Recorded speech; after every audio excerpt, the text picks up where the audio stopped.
I think it's Lamar's time to shine, and he goes to his first Super Bowl. We got the Baltimore Ravens in with their first home AFC Championship game that they've had in a long time, taking on Kansas City Chiefs. Man, this is going to be an exciting game, I think. I really want Lamar to win this, but I'm just not super confident. We still got a guy named Patrick Mahomes on the other side of the ball that can win this game single-handedly. Let's do it.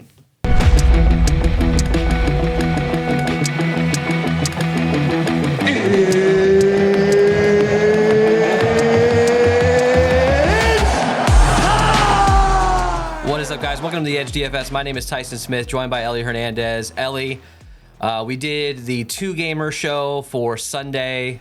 Some big prizes for that one. If you guys want to check that show out, I'll link it below, or I'll put it up top here or at the end of the show. Now we're zooming in a little bit here. We're talking Showdown specifically. This is Chiefs versus Ravens. We will be recording the NFC show. That'll be for the members only. So if you guys want to join, click join down below. Throw us a like on your way in. Ellie, let's get into this, man. So we've talked quite a bit about this game already, obviously. Now we got to talk about it in a different light as far as Showdown only. Biggest difference is to you, obviously it's Showdown, it's a huge difference, but how are you going to approach this particular game Showdown-wise? I think we're going to have to make some tough decisions. Mainly, is this a two-quarterback build? Based on SaberSim, what SaberSim's showing me today, on Saturday around 1 p.m., it's very rare that we're getting two quarterback builds specifically for the big contest when I contest sim that. Seems like maybe a lot of people are going to try to jam in two quarterbacks, whether that's in the captain spot or both in the flex. What's your strategy for this one, man? Just speaking generally here. Yeah, like this is a tough one. I think when you have two teams that are evenly matched, it's really easy to kind of try and build for a balanced game script. And like, to be quite honest, like we're in that time of the year where there's so few games going on that the contests are a little bigger. You got more casuals playing. So I think when you have people hand building, they're going to be more likely to try and build a 3-3 stack for a competitive game. So yeah, and I'm sure SaberSim's going to spit a bunch of these out. But like when we're building, I think a strategy initially might be to just build for onslaughts. It may not necessarily go that route, but building 1-5s, 2-4s might be the way to go. And here's the thing, dude, is Lamar can single-handedly win the game as well, like with his legs. We saw it, last week? He didn't carry a lot of guys with him across the finish line. He basically soaked up a lot of those points. So Lamar at captain with Zay Flowers or something in the flex and run it back with 4 Chiefs. That on paper, you're like, all right, well, that seems like potentially a Chiefs win. Well, based on what we've seen with Lamar, if he falls in the end zone twice and spreads the ball out passing-wise, you might not need a bunch of dudes with him. You might just need him in the captain spots. There's something to think about as we move along here. But this game, to me, feels like it's going to be pretty even. I don't foresee a massive blowout on either side. It's not really something I'm going to be building for, most likely. But when we look at the leverage that we can get by getting to 4-2 stacks or 2-4s or even some 5-1s, I don't know how comfortable I am with that, just simply because I think this game's going to be close going into the fourth quarter. But we're playing DFS here. We got to figure out ways to possibly get different and keep within our game scripts that we think can happen. Ellie, this is a 4-point spread. Ravens at home. Obviously, it's a 44.5 point total. That spread has moved a little bit. I think of a half point towards the Ravens over the last day or two. And there's some potential rain in the forecast and a little bit of wind. So not that, we've seen some massive weather games throughout this playoffs, and I don't think that this is going to be one of those games. But there will be some weather potentially. So this is, Saturday at, like I said, 1.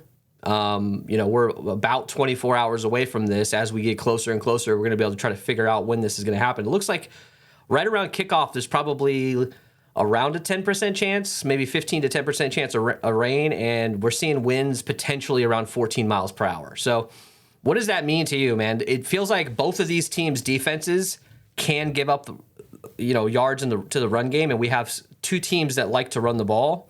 You got Pacheco and you got a 2, 3, or 4-headed monster on the other side of it when it comes to running the ball. Feels like to me a lot of people are going to go down the Kelsey Rice. They're going to go down the Zay Flowers. The Mark Andrews is back likely. They're going to go down these passing routes. What about getting to a couple of running backs in a game where we could see some weather, could get a little sloppy with the wind? Yeah, normally I'd be a little bit more concerned, but we're talking about Patrick Mahomes, and he plays in Kansas City, right? And Lamar, right? If he's impacted by the weather, he's just gonna fucking run the ball. So Yeah. I don't know if it's as crazy impactful. I don't know if it necessarily changes kind of my plan when it comes to the running game. I think both running games are just in probably a pretty decent position either way, regardless of what happens here. So, but if that weather does pick up, those winds start creeping up above 15 miles an hour, that can start to affect field goals specifically. But that's usually around 15 plus. But 14 obviously is right there, so it's worth mentioning. So we're talking about points allowed, the number 1 and number 2 teams as far as points allowed this season.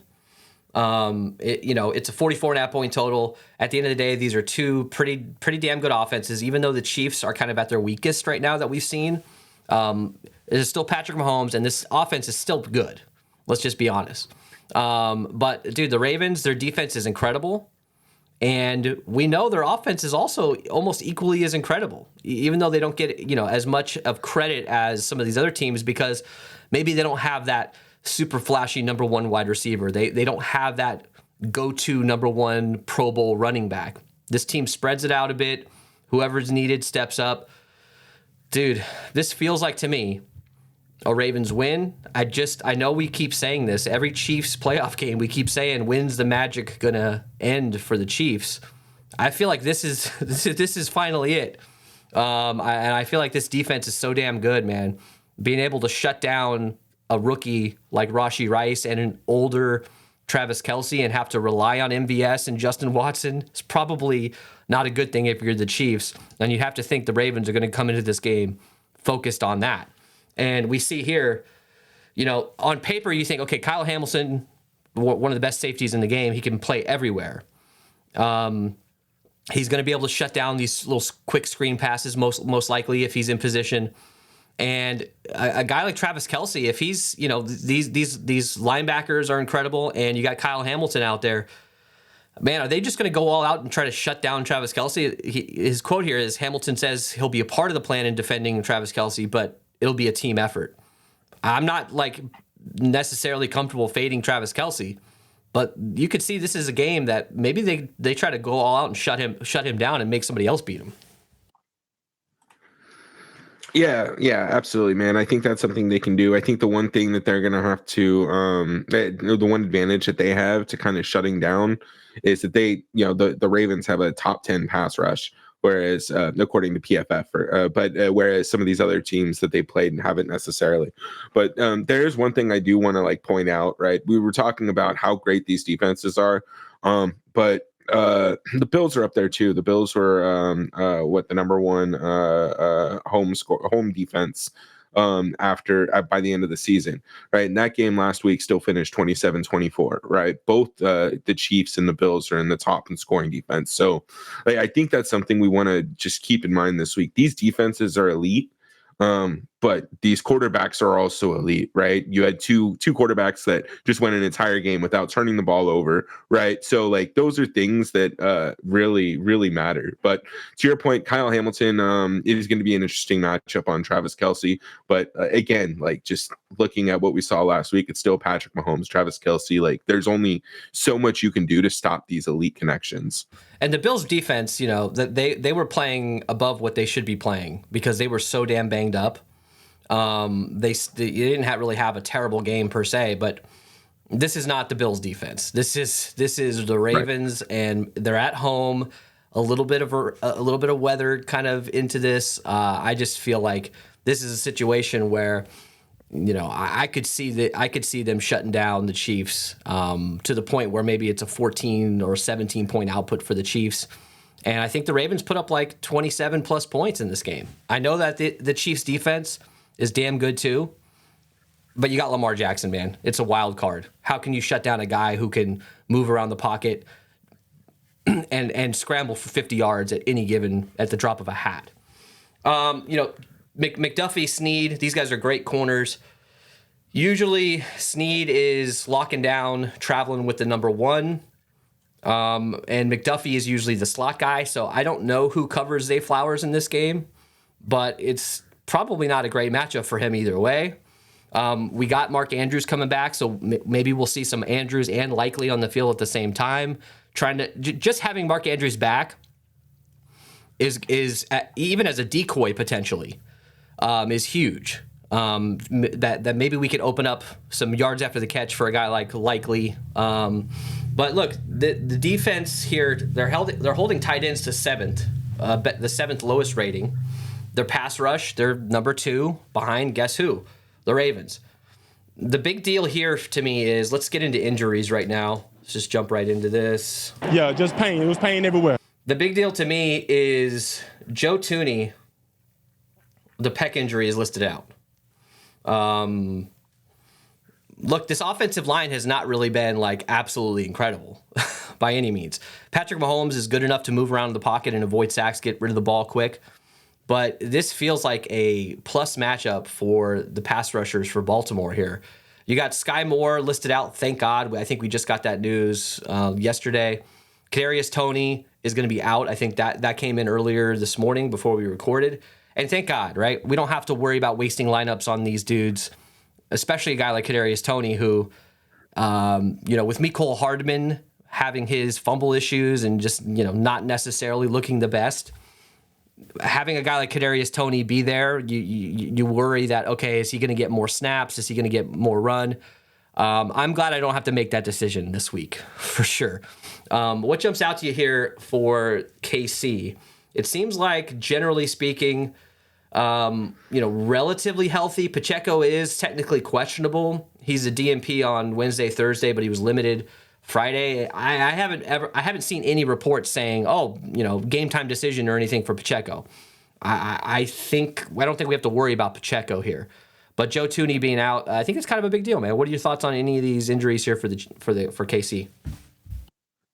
Yeah, that's really kind of the point that I wanted to kind of bring back to when we're discussing the defense. You're exactly right. The Bills, this isn't the Bills defense, and the Ravens, right? They do boast a top 10 defensive line. And, like, people forget that they have Jadeveon Clowney on there. And my point here is if Joe Thuney's out, like, he is just a cog. He is a really significant piece on that offensive line.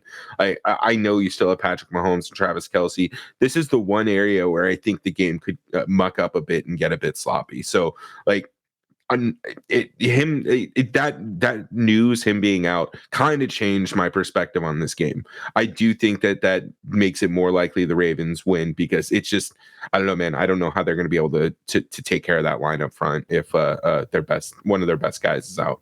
And let's move over to the Ravens. So Marlon Humphrey was limited in practice earlier in the week. He's a full practice. He's still questionable, but it looks like they're going to get him back. Rock Ya-Sin, another cornerback, is questionable. He did have a full practice on Friday. Tylan Wallace looks like he could be coming back as well to jump into that punt return role. Who knows if he's actually going to get that role? I mean, I know he did have a big punt return for a touchdown, but is it Devin Duvernay's job? Who knows? Something to keep an eye on. But big news here is Mark Andrews. So we thought dude was out for the season. He practiced last week. We saw him, running around. It looked like he could have potentially played last week, but they chose not to activate him. He's back. He's going to play in this game. Now, the biggest question is, how much can we expect out of him? He's been out for a few weeks. You'd think, okay, are they trying to ease him back? Likely he's been playing pretty good. He's got quite a few touchdowns over the last few weeks. Like, why mess with it? Well, in my opinion, this is their best pass catcher. This is their second best player on offense. And him and Lamar have an absolute connection. And we're talking about a top 5 tight end throughout the regular season. So to me, it's like, oh, well, maybe they try to ease him in. Why? Put his ass out there, let him play. I know that there's a little bit of acclimation that comes back, by missing that many games. I just don't see a reason for them to, limit him to like 40% snaps or something. I think they put him out there, and at worst, you have a nice decoy that can open up the other side of the field with potentially Likely or Flowers or any of these other guys. What are we doing with Mark Andrews here? I don't think you need to play both these guys together in a lineup, Likely and Andrews, but I think we got to consider one of these guys because this position is a focal point of this offense. Yeah, absolutely, man. Like if Mark Andrews is healthy and is expected to play, I can't imagine. I understand it's the AFC Championship game, but I really can't imagine that they would necessarily risk it. Even if he is a decoy, like I still like him. We know that him and Lamar just have just a great connection. You know what I mean? Like I don't know. Yeah. I don't know how you avoid Mark Andrews. I don't know if you necessarily need to. I think maybe stacking him with Isaiah Likely is kind of interesting. The little handcuff for really large field GPP. But outside of that, man, like I'm not necessarily sold. Likely hasn't been successful when Andrews is active. It's just kind of how it's worked out. Yeah. So that's a wild card that we're still trying to figure out. Maybe we get some reports to. I don't know why they would release any reports about how that's going to go. But I think it's just an up in the air thing. If you play Mark Andrews, it is a little risky, but maybe the field will feel that and his ownership will be depressed for a guy that could absolutely go out there and catch a touchdown. All right, let's get into this breakdown here. We're going to go position by position. Break it down. Lamar Jackson is damn expensive at 12.6K. What do you expect? This is, if you get him under 12K, you're going to want to jam him into any showdown. And we've seen it. We saw it earlier in the year briefly, but now he's kind of back up in this range that we expect him to be at price wise. Patrick Mahomes is 11K. This goes back to my question I asked earlier is if we want to play Lamar Jackson at captain and he's going to be probably 25 to 30% owned at captain for a good reason, how the hell do we fit Patrick Mahomes comfortably with him without fading two or three massive studs like Kelsey or Rice, or even mid-range level studs like Flowers or the run game for the for Baltimore? You're gonna have to make tough decisions. What's the right thing to do here in your opinion, man? Like, how do we comfortably put Lamar at captain and not have to punt two or three times with Patrick Mahomes in the flex? I think most people will try to do that. Is that a good strategy? Like, maybe, because we do have some okay value here that could, pay off. I just don't know where I'm sitting right now. I'm more leaning towards maybe taking a stand on one quarterback. Thoughts? Yeah, man, I think that's definitely an approach, right? If you're building like more balanced lineups, I think you maybe would need to potentially fade a quarterback. Now, if you're trying to put Lamar at captain, then you might just be forced to punt regardless of whether or not you play Patrick Mahomes, which I think is also why kind of we're seeing Patrick Mahomes ownership where it's at, is because Lamar Jackson's going to be 25% owned at the captain spot, right? So of course that's going to naturally force Mahomes down a little bit, but I don't know, man. One thing that we have talked about all season is how both of these guys never truly have a consistent, reliable target throughout the year. I know Rashee Rice has emerged as one of those guys, and Travis Kelce again he had an explosive week last week. But I don't know, man. I think outside of that, I think you target I think you got to try and get these two quarterbacks into as many lineups as you can, capture the passing game that way. And then maybe, instead of going Kelsey or some shit, maybe you go Pacheco and you focus on some of the running game options there to get a little bit different. I love Kelsey. I love Rashee Rice. I love getting a little bit of Zay Flowers, but some of the I don't know how you come off these quarterbacks. The quarterbacks are what are going to win. What's going to win the game? I mean, Lamar Jackson's essentially a staple of the lineup, right? And if this game's competitive from the Kansas City standpoint, yes, the defense did something, but Patrick Mahomes probably lit it up to some extent to keep them in it. So that's kind of the way that you got to build out that game script, at least. I'll probably have a 80-90% total Lamar, both in the captain and flex. So what does that mean? It means just naturally I'm probably not going to be able to get to enough Mahomes unless I'm just completely fading Kelsey or Pacheco or one of these guys. Let's look at something real quick. I want to show you guys something here in SaberSim.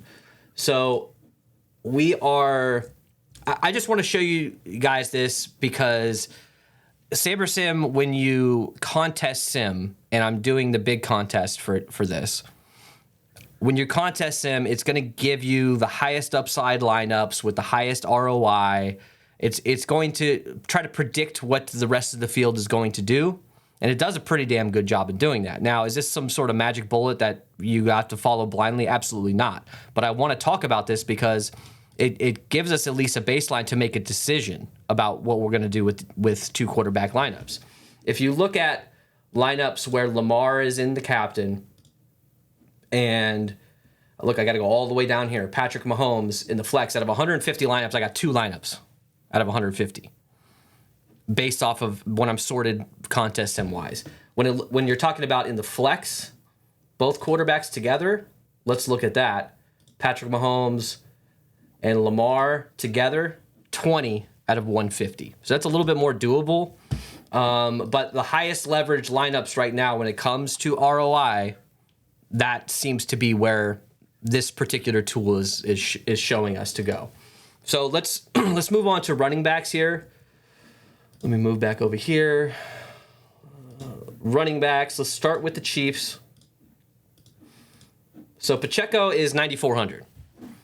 I like Pacheco in this game. You know, I mean, this is a tough matchup, but the Baltimore Ravens run defense is not the 85 Bears. You know, like they're able, like they will give up some yards. It's still a tough matchup, don't get me wrong, but Pacheco to me in this game, I like him. He's projected for around 16 fantasy points, around 40% ownership as of right now, 9,400. You got a guy like CEH at 2,600. I don't hate playing CEH, especially, you know, we know that Jerick McKinnon's out. So we know that it's probably going to be either one of these guys. The problem is when you get in the red zone, Andy Reid likes to get fancy and hand the ball off to guys like Mecole Hardman or, you know, Tony or Richie James, or make some of these weird plays, as well as, you know, a guy like Travis Kelce is a big target in the red zone. So a guy like CEH maybe kind of scares me a little bit because he's touchdown dependent, and I don't know how likely it is that he's going to get a touchdown. But Pacheco, I don't think you overthink this. You probably get around the field, get to some of him at captain. Thoughts on Pacheco here, and I'm going to want to utilize the other side of this run game too. We've got some decent price guys on the Baltimore side, so can we do two running backs in a lineup with Lamar at captain or something like that? Yeah, absolutely, man. So like, listen to this. So the Ravens, their primary defensive formation is 2 defensive linemen, 4 linebackers, and 5 DBs, right? So like, that's just the kind of defensive front that you would try to attack via the ground. So like, I think Pacheco is an excellent play here. Again, like you want to try and keep Lamar in that offense off the field as well. So again, I like Pat Mahomes stacking him with Isaiah Pacheco as much as you can. That said, I don't hate Seth either. I'm not too intrigued by his price. 2,600 is a little bit expensive, but you know, unless like some other value opens up, I don't mind taking stabs on him. That said, I'm not going to have more than, you know, 5-10% of him. This isn't like my core value piece, guys. Like in this range, I'll have a couple rotations of guys that are around his price range. Bootleg Football came out with I think it was today or yesterday, with an interesting video, pretty much breaking down, like deep dive breaking down into what each one of these teams wants to do offensively and defensively. And the Chiefs, when they perform well on first down and they get in, you know, they stay in front of the sticks, you know, second and 5, 2nd and 4, 3rd and 3, their offense is incredibly more efficient.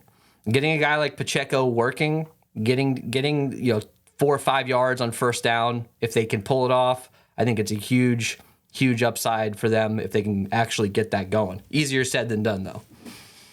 Let's go to the other side here. So this is never fun to talk about here. At one point in the season, you know, Gus Edwards, he's 7K. One point in the season, we probably felt pretty comfortable he was like the go-to guy, right? And, you know, Justice Hill is kind of the guy that they'll bring in on passing downs. That's not really how it's going, man. Keaton Mitchell went out. He was muddying the waters as well. It feels like Justice Hill is trending way up. And it would not surprise me if we see Justice Hill start this game and maybe they rotate a drive here, a drive there. But for whatever reason, we never really want to play a guy like Justice Hill, and I think we have to in this game. He's 4,600. That's a really good price. It's cheaper than the kickers. And you have a guy that can catch the ball out of the backfield and get involved in the red zone. Even though Gus Edwards, we know Gus Bus is going to get those carries on the 1 yard line most likely. We've seen him have success throughout this year with multiple 2 touchdown games. He's $7K. It's going to be a little bit harder to pay up for a guy like that. I'm very interested in getting to him, but look at these ownerships here: 15% for Gus Edwards. Justice Hill coming in around 23%. And now you add in Dalvin Cook at 1,200.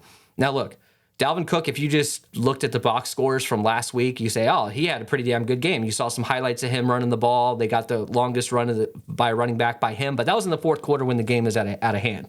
So were they trying to just rest their guys and give Dalvin Cook a little bit of work since he's only been on the team for a few weeks? I don't know, but I can't trust that Dalvin Cook is going to be getting goal line carries or in the second quarter in a massive situation that they're going to put Dalvin Cook on the field. But he's $1,200, dude. If you're playing these big tournaments, you probably got to try to get a couple of lineups with him. But generally speaking, I'm probably staying away from Dalvin Cook for the most part. He's going to be under 10% owned. That's probably fine to be with the field. For me, Gus Edwards is a guy that no one's going to play. And you could absolutely see him falling in the end zone twice. But the worry is this a Josh Allen situation where a guy like Lamar runs it in like he did twice last week?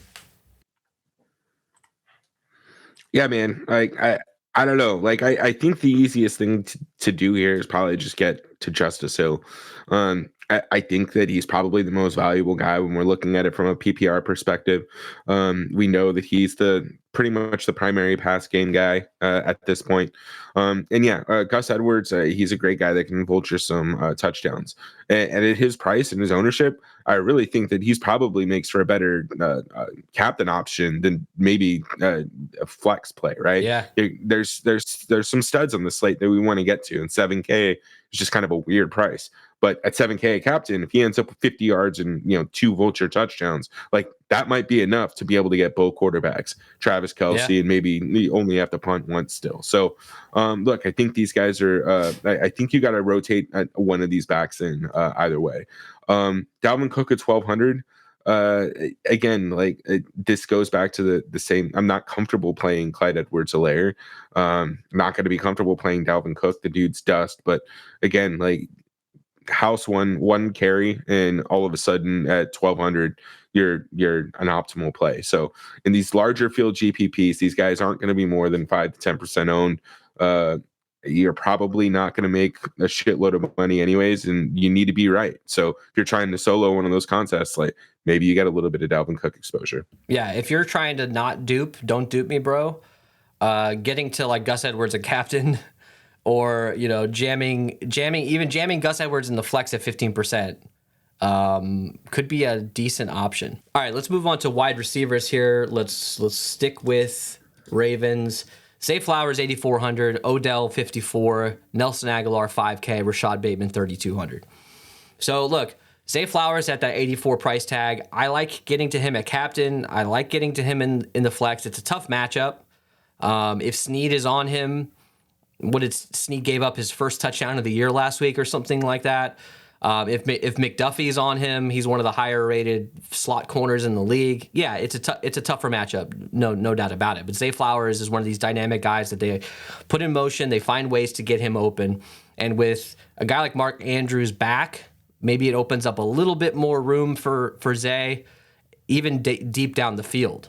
We've seen limited opportunities where when he does get those opportunities, it could pay off. A guy like Odell Beckham. To me, Odell Beckham is fourth wide receiver, outside looking in, but we can't forget about him. He's 5,400. Maybe I get a captain lineup with him, just in case he randomly catches one of these deep balls. Nelson Aguilar has come alive. We've seen him get more involved. We've seen him catch a couple touchdowns. He's 5K.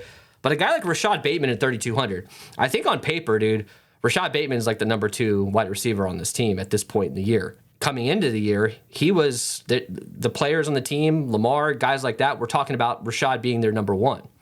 And, with a rookie like Zay Flowers coming in, we just didn't know how good he was going to be. He turned into the number 1. But Rashad, to me, 3,200, dude, That's a good price. Nelson Aguilar, we know he could score a touchdown. We know he's actually able to catch, and this is a good spot for him as far as being on this Ravens team at this point in the year. But you look at, what was it, week 18 when they were playing the Steelers and they were resting their guys. Nelson Aguilar was on the field the whole time. They pulled Rashad Bateman out because he's kind of the number 2. I don't see a massive game from him, but at 3,200, do we really need a massive game if he gets you 12, 14 fantasy points, maybe a couple catches and a touchdown? I know he hasn't really done it this year.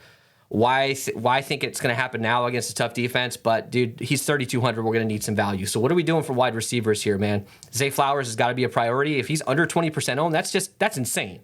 I think that's just because of necessity, because of how expensive all these guys are. Where are you going here, man?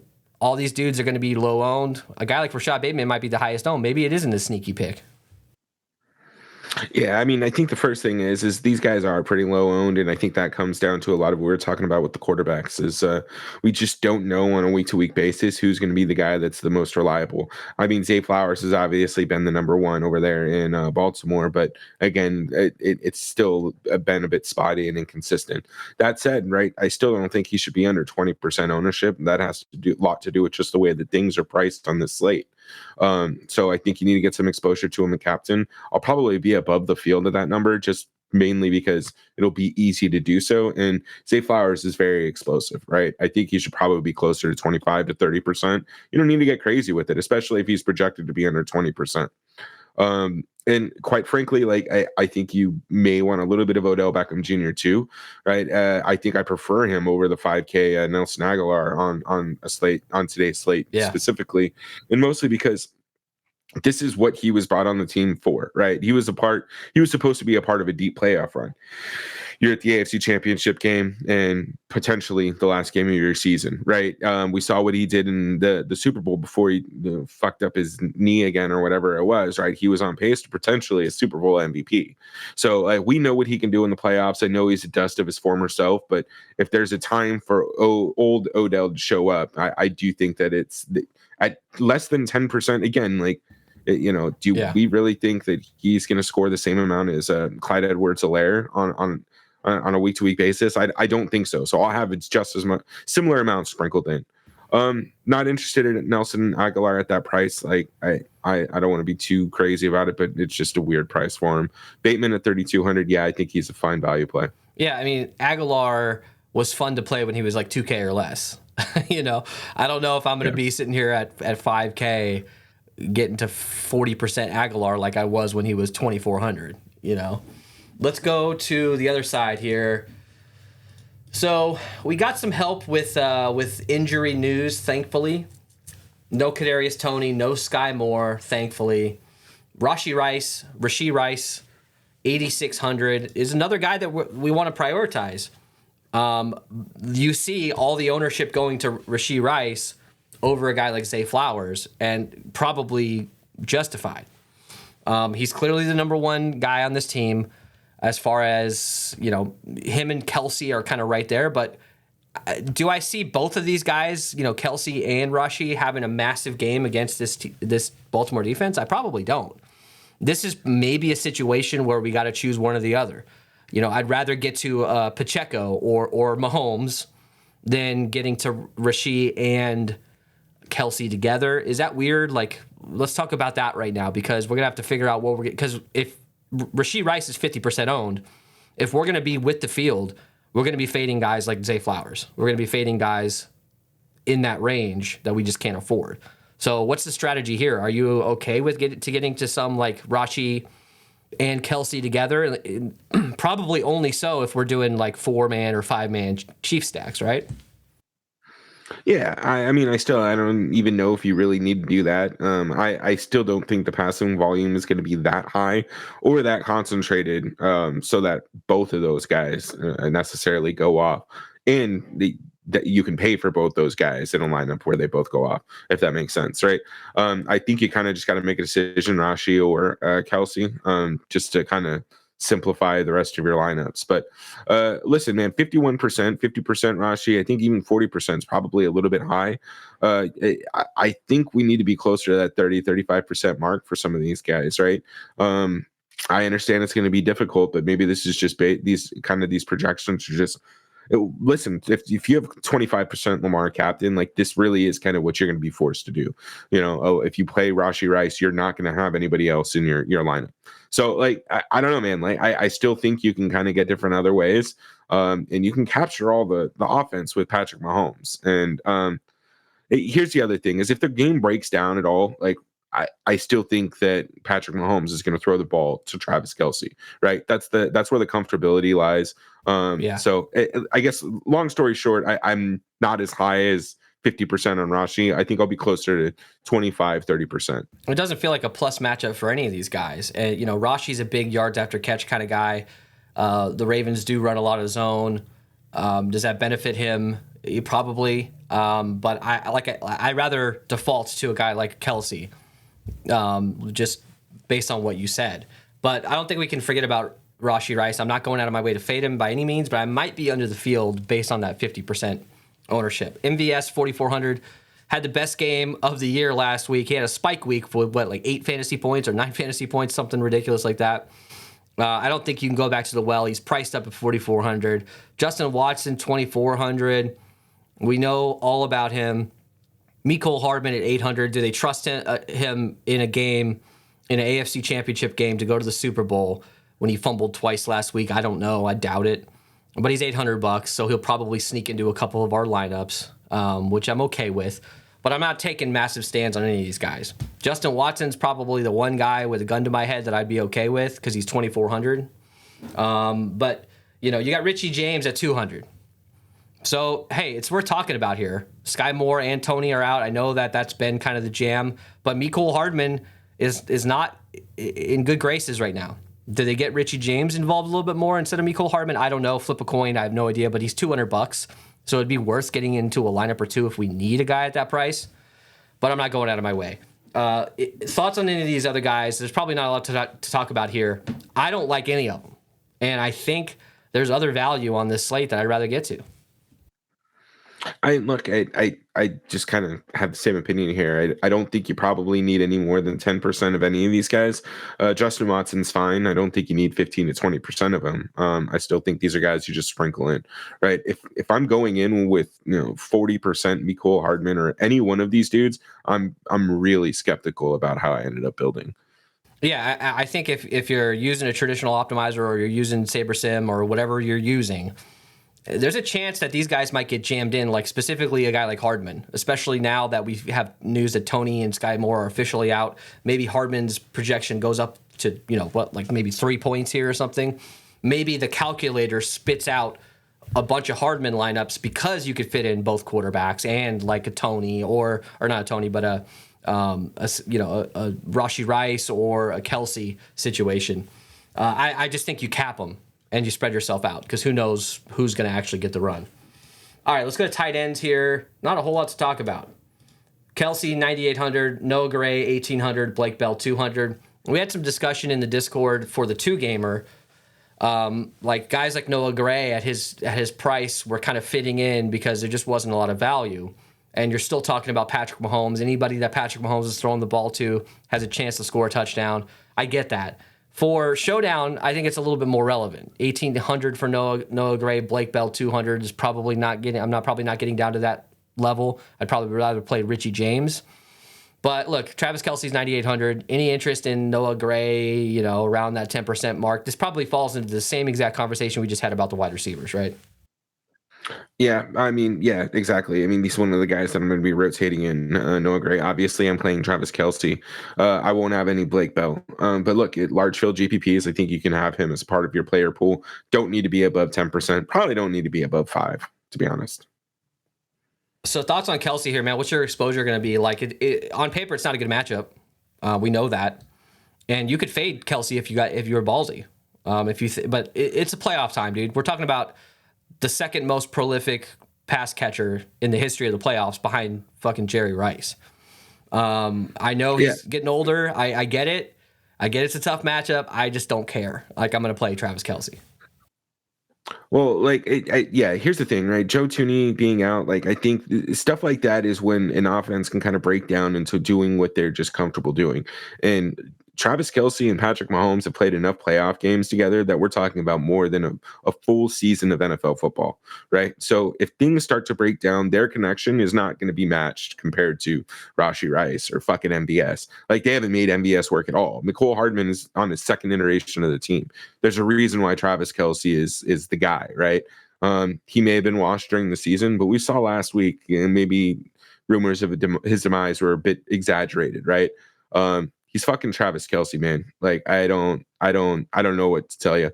Listen, probably be 35% or higher. I'm gonna have some exposure to the captain in the captain spot. I love him at the captain spot. Listen, this is why the elites play football. They show up for these games. If not, then maybe Kelce is done, right? I don't think he is. And, I don't know what else to say, dude. He's a fucking stud.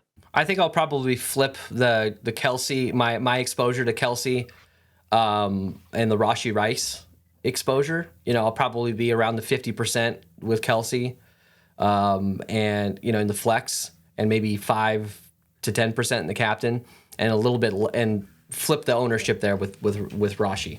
Let's get to the other side here. So obviously the big news is Mandrews is back, 6,600. Can we trust him? Do we even know how involved he's going to be? We talked about it at the beginning. Feels like to me, you got your number one target back offensively, the second best player on the team offensively, who's got, like you said, connection with Kelce and Mahomes.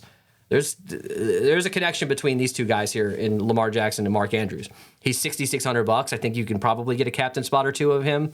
And his ownership is going to be depressed because people just don't know what to expect out of him in his first game back since week 10 or 11.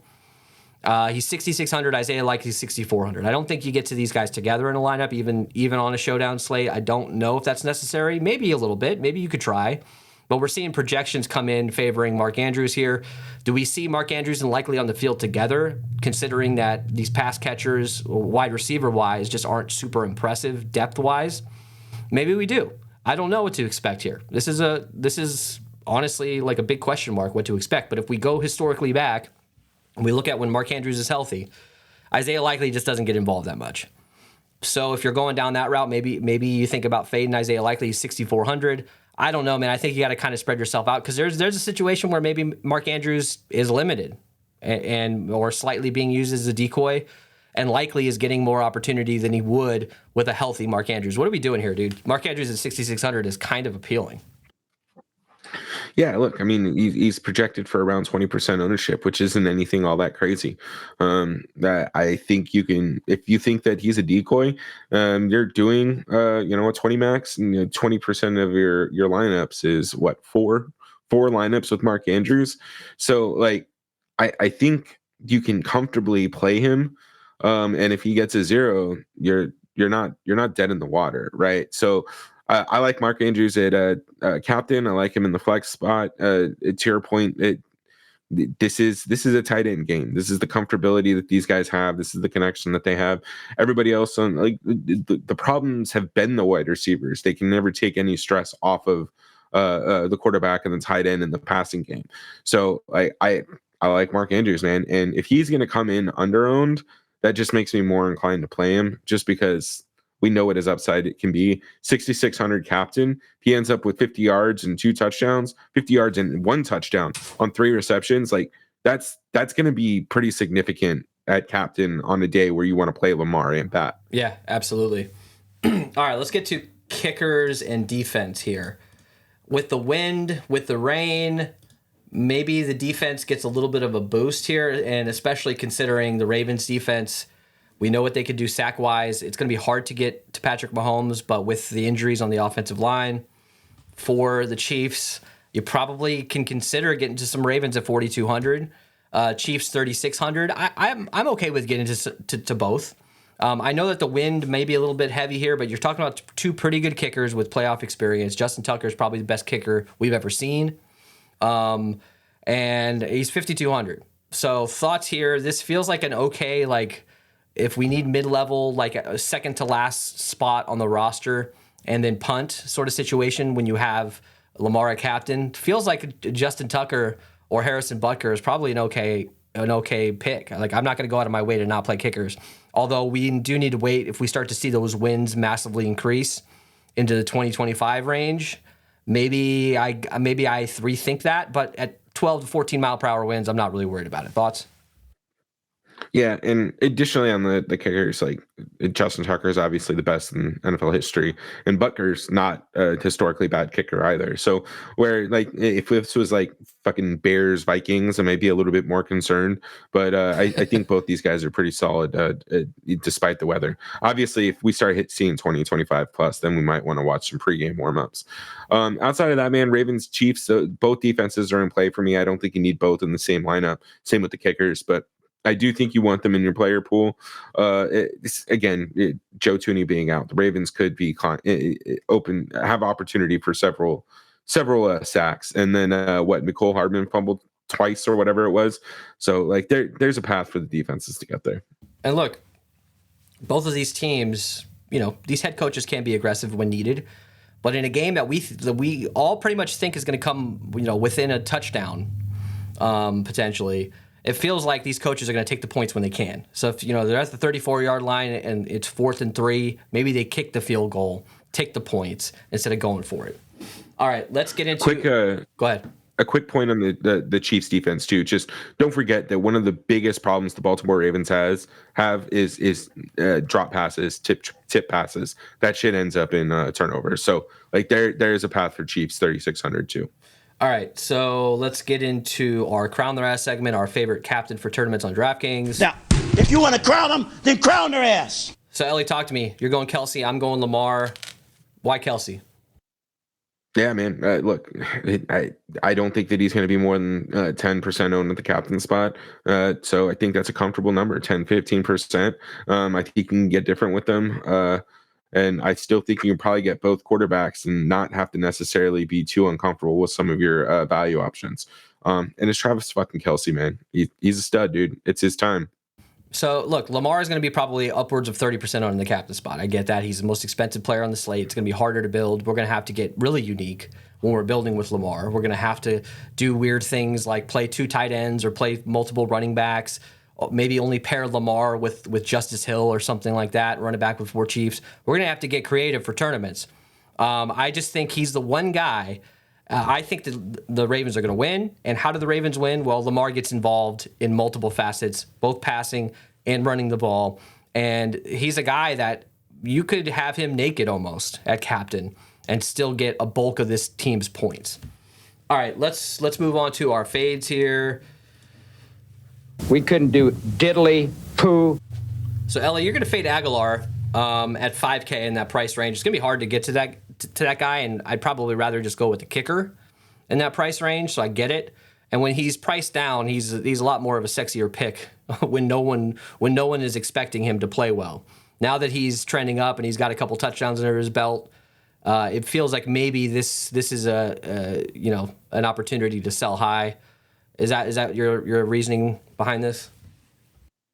Yeah, man, I'm not interested in him at that price. He needs to be closer to Clyde Edwards-Helaire. So for me, like fade of the night, maybe it's a little bit too of an extreme call here when I'm talking about the KC wide receivers. I'll still have some, but I'm not going to get to more than probably 10% of any of these scrub type guys. A guy like Richie James as a pure punt at $200 is probably the most appealing, but MVS at what, 4,600? I'm not interested in that. Justin Watson, yeah, he's priced down. He's around in the $2,400 range, so I'll still have some of him, but I'm going to cap all these guys. There are times where I'm okay with getting to Justin Watson above the field. I'm not doing that this week going up against this tough Ravens defense. All right, let's move on to lineup builds here. Let's jump into DraftKings. Let's hand build some lineups here, brother. So let me actually switch over here. So let's start with our single entry. Let's pretend we're hand building for the $100 single entry. We got to go Lamar to start, right? Let's see what happens in a single entry with Lamar. What kind of lineups we have to build, what decisions we have to make. So Lamar at captain. Let's go ahead and make the decision to put Patrick Mahomes in the flex with him, and see how impossible this is, or see what decisions we have to make. For single entry, we're going to want to try to get high floor. We're going to want to try to get some safer plays and maybe punt at one spot with a low-owned type guy. SaberSim usually, when it comes to single entries, I'm not. If I look too deeply into their single entries, I'm not comfortable with them, and they always seem to do well for me. So in that case, like maybe getting to like a 4-2 Baltimore or something, maybe more of an onslaught, maybe introducing a defense in here. I don't know. But where do we go here? We're going to have to make the decision here. Let's try to get at least one of these other three studs here between Kelsey, Pacheco, and Rice. You'd have to assume, right? Yeah, I mean, I think Rashee Rice is initially the highest projected ownership, so I think that's where we got to start. All right, so let's focus on Baltimore here. So do you want to go like with a guy like Justice Hill at 4,600 right off the bat? Yeah, I like that. Let's try Justin Tucker too. All right, and we're seeing what's happening here. We're getting middle of the road. We're getting $4,600, $5,200 guys, and we have to completely punt in this last spot. So maybe we have to find a cheaper guy than Tucker here, even more so. Is there anybody in this range like go down to Bateman here? Like that feels weird. It feels terrible. I mean, if you're gonna play Bateman, I would pull out Hill.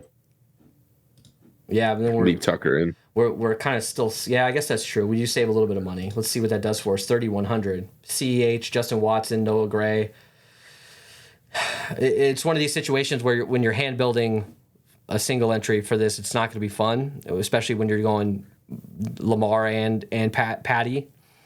So you're going to have to punt here, potentially. That's why on a slate like this, especially for Showdown, I'm going to get to probably 6-7 different single entries. The $12, the $27, multiple $12, the $5, and I'll kind of spread myself out here a little bit with different lineups, but not like massively different. You want to pull Mahomes out of this and start fresh with Lamar and see what that does for us? Yeah. All right. So no Mahomes. I do want to get to Pacheco in this lineup. That feel right? Mm-hmm.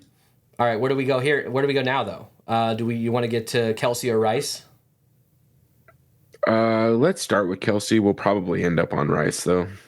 So well, I mean, it's cash, so go ahead and put in Rice, man. All right. Save a little bit.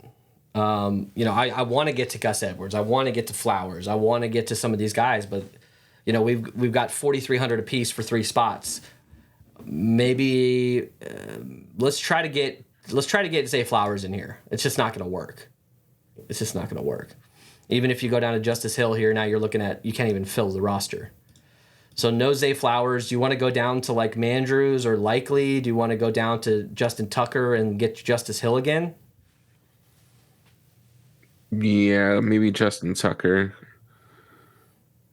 I don't hate Bateman if we need to, and then kind of just see what we have. 4,700. So this is Justice Hill. So this is a Lamar Jackson captain with Tucker, Bateman, Hill, and then you got Pacheco and Rice run back. I don't hate that. It's not comfortable to get to Bateman and Justice Hill in the same lineup, but I do feel probably most comfortable with Justice Hill on this slate at that price. It's not a massive discount, but 4,600 for a guy that we think probably could get the bulk of the opportunities for a team that loves to run the ball. That is somewhat appealing. Do you want to try another quarterback here, or I'm sorry, another captain for a single entry? Yeah. Who are you thinking, dude? Yeah. I mean, what is SaberSim showing as the top captain ownership? Like, what do you guys project? I guess it would be Lamar, Patrick. Yeah, for single entry, I crunched out. There's 5,000 total or 2,000 pool for single entry. Let me switch over here. The top captains right now out of 150 lineups are Lamar, Rashee, Pacheco, Kelsey. More so Lamar. So, maybe you want to try Rashee Rice, captain here? Yeah, I think that's fine. I mean, if he's projected for 50 total ownership, like I think that he's going to be a pretty popular captain. He should probably be close to 15%. All right, let's try Rashee at captain and see what that gets us. So let's put both quarterbacks in here. Let's try that. Let's fade Kelsey in this particular build. Who's our other Baltimore guy here? Do you want to do like a 2-4 with Baltimore? You want? It seems to be like the jam, but can we get to Flowers? I want to. I don't Let's think see. we can. I mean, put him in. Let's I try don't know if we're going to be able to, but we can try. So, you're down in this Justice Hill range and 500 left, so you're punting completely. Not super appealing, so let's pull out Zay Flowers. It's unfortunate. Let's put a Mandrews in here. Let's just try this and see if this mid-range does anything for us. Mandrews, Tucker. Nah. Let's go down to Justice Hill. 2,300. We got Noah Gray, Dalvin Cook. I don't want to do that, so let's go down to Bateman. 3,700. Chiefs defense, not really something. If I could get to Ravens defense here, maybe that would be interesting. That'd be kind of a weird, kind of interesting build for a bigger field single entry.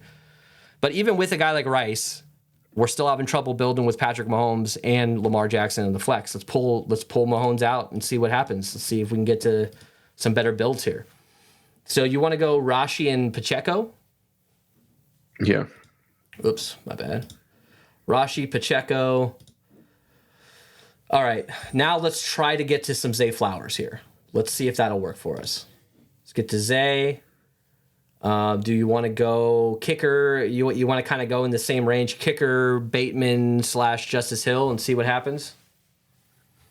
Yeah, I mean, we're going to be in that same range, around 1 to 2K. Yeah, so not there. Let's go down to Bateman, 3,500. Still can't even get a defense here. Interesting. So, dude, Zay Flowers is tough to build with if we want to have any sort of Chiefs studs in here. So let's go down. Let's go down from Zay. You want to get to Gus Edwards? You want to just go straight to Justice Hill? All right. I would put in Tucker and Justice Hill, to be honest with you. All right. 5,300. Aguilar, Butker, MVS, Ravens defense. You could leave a little bit on the table, go to Ravens defense, or you could just go straight up to double kicker. I don't hate that. It's not the sexiest thing we've ever seen, but let's try to build a one tournament lineup here. Who do you want to use? You want to go Gus Edwards? You want to go somebody else cheap guy? Let's do Kelsey. We haven't done a Kelsey lineup. All right, Kelsey. So, biggest question here. Do we got to put Patrick Mahomes with him? Yeah, let's try with both. Let's go Lamar, Pat, and then see what we can do from here. 3,900. We're in similar type stuff that we've been dealing with the whole time. So we're going down and finding some of our favorite value type guys and then probably punting. Justice Hill, maybe. Yeah. It's the same shit, Yeah, throw in Justice Hill. I like Justin Tucker here. Like, I think we're going to be in a similar range, right? But like for a GPP build, I don't hate. This is okay. Right. You get 4 or 5 of these similar type lineups, and you rotate out Noah Gray, you rotate out Dalvin Cook, Mecole Hardman, even, and you just kind of rotate there. But let's pull out Patrick Mahomes and see what we're dealing with now. Saving a little bit with Kelsey. We got Lamar with him. You want to do like a 2-4 here again? Feels kind of right. Who do you want to get as the KC guy? You want to go like Butker even? Yeah, let's throw in Butker. All right, now let's jam in 3 other dudes from the Ravens. I want to get to Zay Flowers. I really want to get to Zay Flowers, to be honest. Do it, yeah. Mark Andrews even as well? Yeah, I think that's fine. I think we still get, let's see, 2,900. Now, if I could have gotten to Justice Hill, that would have been super sick, or even Bateman. But now if you want to get most people are going to go 3-3 here and get a CEH or Justin Watson. I think you probably just leave money on the table, go to Dalvin Cook, even though that's probably not a great idea. But hey, we're playing tournaments here, man. Anything can happen. Maybe instead of Andrews, you want to just go right to Bateman? Yeah. Let's see what that gets us. 6,300. So we're going to leave money on the table. You could go Odell. Pass heavy, super pass heavy. Or you could go Tucker. So we got Kelsey, Butker. This is a double kicker build. I don't know if I love that. Let's just put in. What about this? Go ahead. Pull out Flowers and just put in Edwards. Gus Edwards. All right, let's try that. I like it. Gus Edwards. We'll leave Bateman in there. Oh, yeah. And get to Andrews. Yeah. So you got Kelsey and Butker, and then you got Lamar Jackson with Gus Edwards covering the rushing there, Bateman and Mark Andrews. Let's try a Gus and Justice Hill with Lamar Jackson. We can't get to the tight end, but we can go down, get to Beckham or the kicker. So you're seeing what we're working with here. It's tough to hand build with Patrick Mahomes and Lamar Jackson. It's just tough. I don't think that that's a bad option. Getting both of those guys together. Obviously, we're talking about 2 MVPs, some of the best quarterbacks we've seen. What do you take away from this, dude? Like, hand building, it's tough to do so. But if we're trusting SaberSim or trusting an optimizer, are you trying to jam those combinations together because maybe do you think the field doesn't want to do that, or do you think they're going to default to that?